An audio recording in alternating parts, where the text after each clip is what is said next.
Hello, everyone, and welcome to my podcast, The Way I See It. Today, I want to talk about Ajaokuta Steel Complex. Of course, my name is Kalu Aja, and on my podcast, I do the economy, finance, and anything concerning money. So today, we're going to do public policy and, of course, public sector investments. That's a good title for it. It's going to be kind of long, very informational.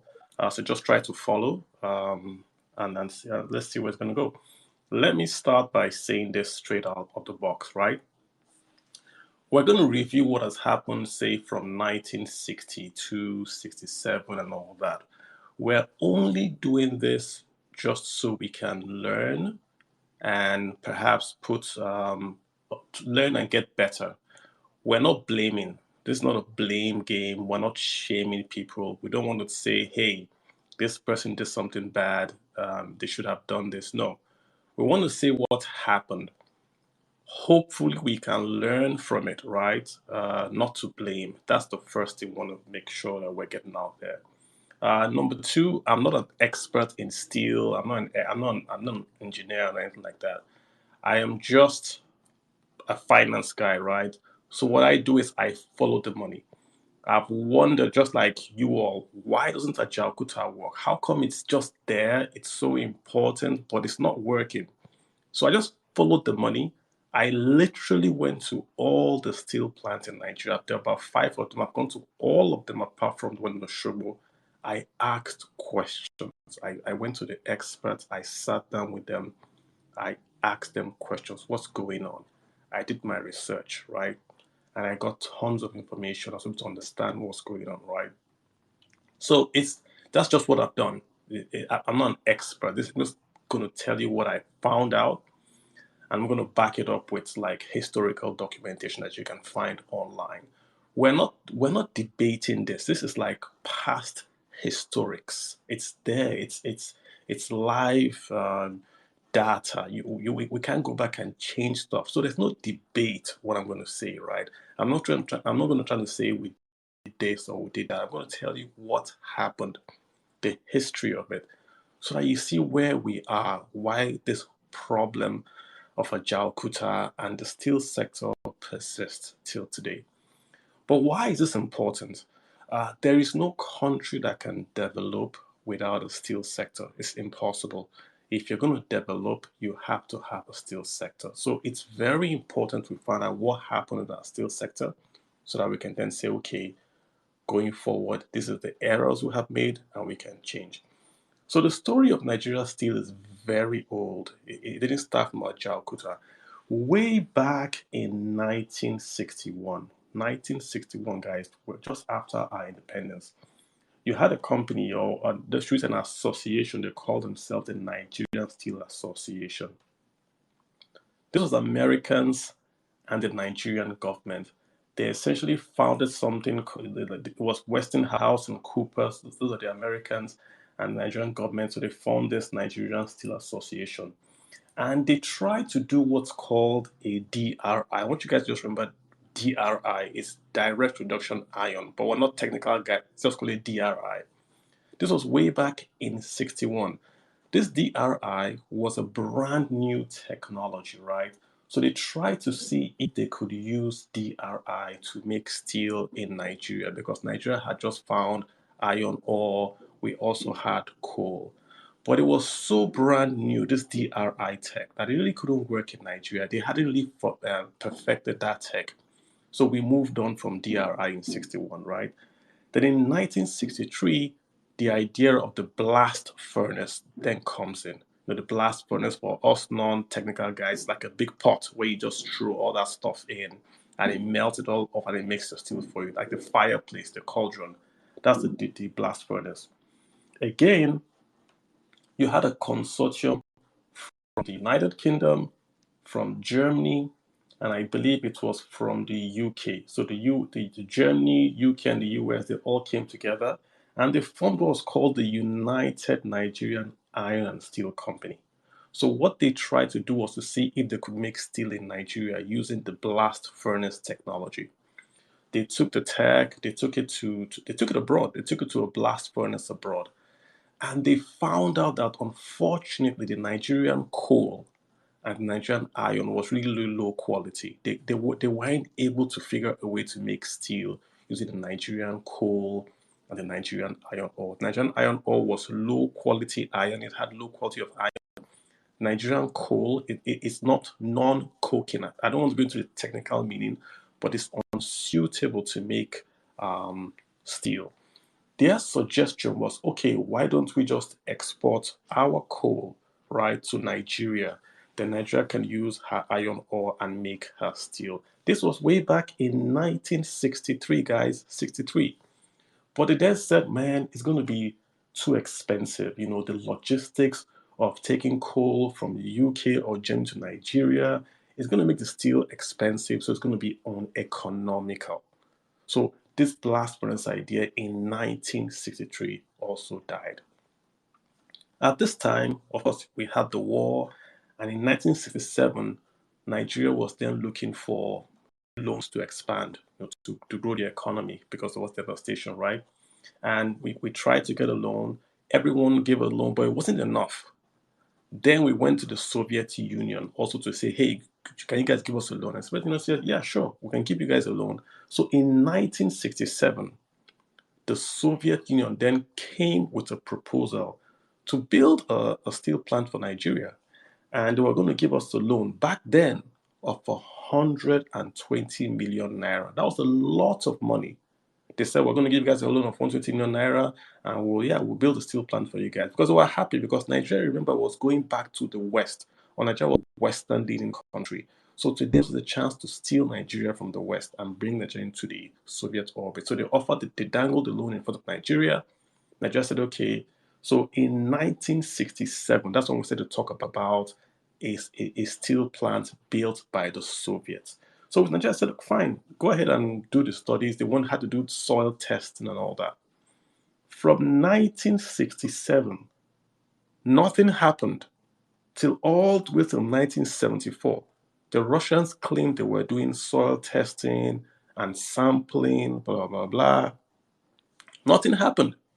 So the Nigerians started to complain, hey guys, what's going on here? We've given you guys like a mandate. You guys haven't done anything, what's going on? And remember, this is when Nigeria now started to get crude oil revenues. So we no longer needed this loan.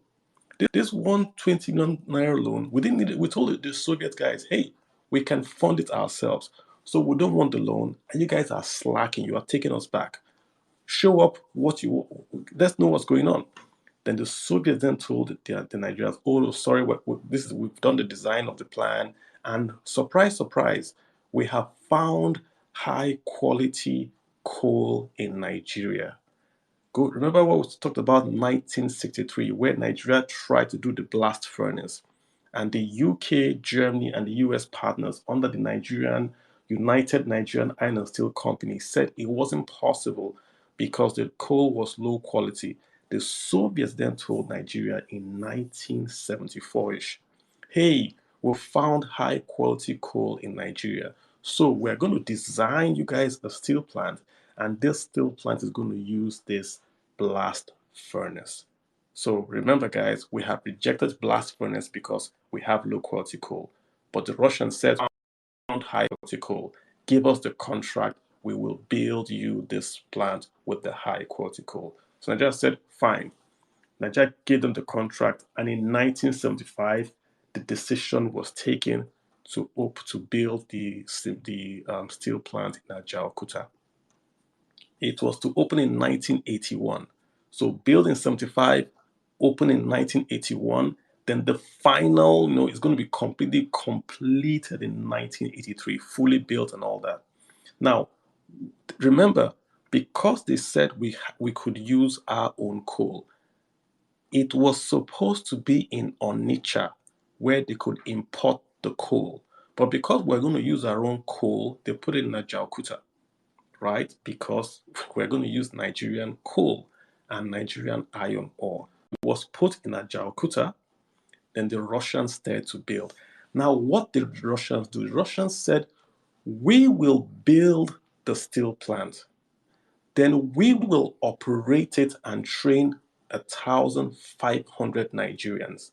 So it wasn't that Nigeria gave the Russians the contract. The Russians built what they designed in Russia, then said, when we build it, we will then train the Nigerians to take over. It wasn't like how you see a country, Nigeria will say, build this, then we go and train our folks to then take over or let. No, the Russians designed it, built it, then told the Nigerians, we're going to bring in about 7,000 Soviet folks to Nigeria.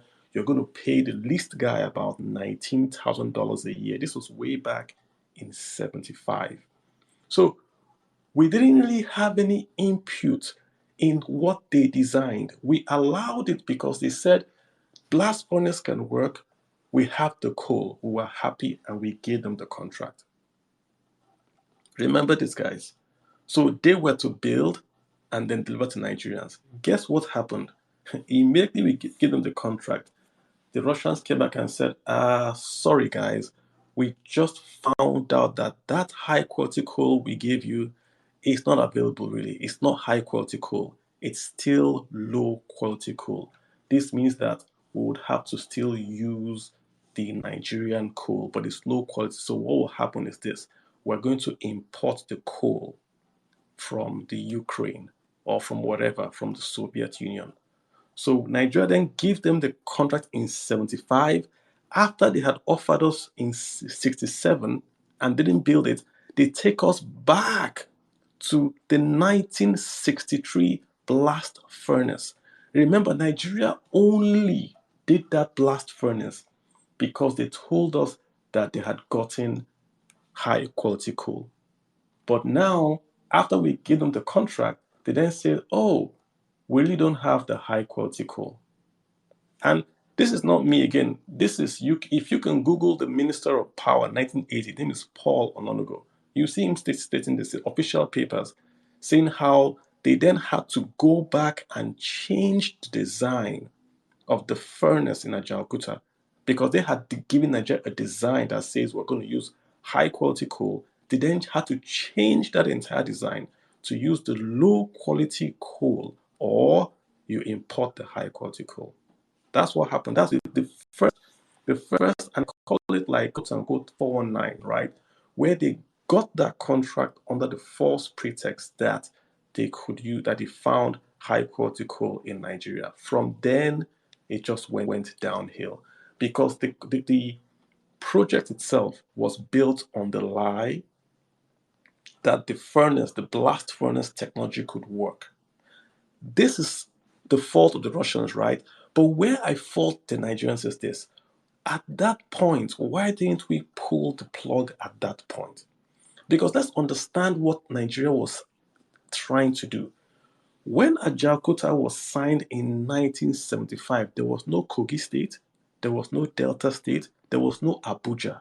There was no rail line between Itakpe and Warri. There was nothing. It was a brand new, it was virgin land. So for Ajaokuta to work, Nigeria had to, number one, build this factory in the middle of the jungle, what you call Kogi today. There was nothing there, right? Number two, you had to then build a rail line from what you now call Delta State. That rail line will take the coal and the iron ore from Itakpe to Ajaokuta back to Delta. Why did we have to build Itakpe? Because the iron ore was low quality. So we had to build a company called Nigerian Iron Ore Mining Corporation to make the low quality iron ore high quality. So we then had to build a railway because we had to import 1 million tons of coal to power, but not to power, to make the steel in Ajaokuta because we are using the blast furnace. The same one we rejected in 63 because we were told it was going to be too expensive. So guys, you get the picture now. The Russians got that contract. Once they got the contract, they then built what they wanted. Then they gave what they built to Nigeria. That was the plan. And that for that Ajaokuta to work, It needed a railway to import the coal. It needed a company called Niamaco to refine the poor quality Nigerian coal. Those two things had to work before Ajaokuta could work. But why? So the only place I fault the Nigerian government is that at that point in 1975, 79, 80, they should have pulled the plug there and then and said, no, no, this is too complicated. It needs too many moving parts. I understand when Nigeria had to go and buy iron ore from a mine in Guinea to supply the Ajaokuta, or that's what I understand, right? So it's too complicated. We had to build the railway. So the railway that you see now that was built between Etakpe and Warri, that was built in from 1990. It's not a brand new railway. That railway has been built from 1990 by Julius Berger. All we did now was to convert that railway to a retail railway that can carry human beings. It was originally built from the 1990s, and please go verify, to carry iron ore and coal from the Warri port. Why did they choose Warri port? Because there was no other port you could use to bring in coal.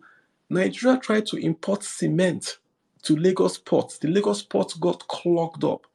So we had to build a dedicated port in that Warri to just bring in the coal that was then to go from Warri all the way to Ajaokuta, and of course then take the coal, the iron ore back to, before we hadn't built Delta Steel. So let's leave that out of the question.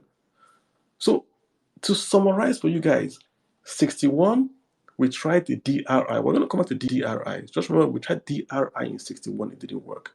63, we tried blast furnace. We said it can't work because it's too expensive. We can't import coal. The Russians in 67 tell us, oh, no, no, no, no, guys, we have high quality coal. Based on that false information, we give the Russians the contract. The Russians then go and say, sorry, guys, you have low quality coal, but we'll go ahead and build it for you. And then we will then give you guys what we've built and train you guys. Again, I am quoting the past minister of steel, Paul Onanugo. He's still alive.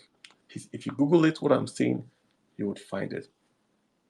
So Nigeria finds itself with this steel complex that is being built, but it's not really going anywhere because the Russians are dragging their feet. And by this time, Nigerians are just tired of the Russians. They appoint a Swiss company to do inspections. They even appoint a French company to go and build the civil works and tell the Russians only concentrate on the machinery inside. Don't worry, we're going to build the factory itself. But whilst we're doing all this, the military came and there was a coup. Now, all this then starts to unravel because once you have this coup, the original plan, all that following up and all that, it all goes a bit sideways. From give or take 1990 to about 2005, like 15 years, nothing happened at Jakarta, nothing was built, right? Then you talk about policy that was passed, whereby Nigeria said we're going to do backward integration, which meant if you were a steel company, you could only get dollars if you were producing steel. So what did Russians do? The Russians went to Ajaokuta and built the rolling mill before they built the furnace. Then they imported billets from Ukraine so that Ajaokuta could make steel with imported billets so that it could get dollars from the federal government to say, hey, we're now making steel. So Ajaokuta has made steel, but it made the steel from imported billets. So let's go back. Ajaokuta is what we call an integrated steel company. It's designed to use Nigeria's iron ore, Nigeria's coal to make billets. Those billets then go to the Delta Steel Factory. Delta Steel Factory then makes the billets that then go to Jos, Oshobo, Katsina. That's how it's supposed to go. Jakuta would make the iron ore. It goes to Delta. Delta makes the billets. It gets distributed to those rolling mills. But right now, Ajaokuta is importing billets to make steel on the steel mill. So the rolling mill in Ajaokuta is ready and working. That's why you hear them say 98% complete. But the blast furnace isn't done. So this is the situation we find ourselves in Ajaokuta, that we are chasing a moving target. Let's go back to this DRI thing I keep telling you guys about. This DRI tech is the modern way now, the direct reduction iron. That's the modern way you then make um, steel plants. If you notice, I put up a tweet. All the steel plants in Nigeria, type of them. So you've got Ajaokuta, you've got Delta, you've got Jos, you've got Katsina, you've got Oshobo. All four of them use DRI. Only Ajaokuta has a blast furnace. All four of them were completed on schedule. All four of them. Only Ajaokuta was not completed on schedule. All four DRI Ajaokuta blast furnace. All four completed on schedule, Ajaokuta not completed to date. Kaduna State is building, through a private Indian investor, a new steel plant in Kaduna.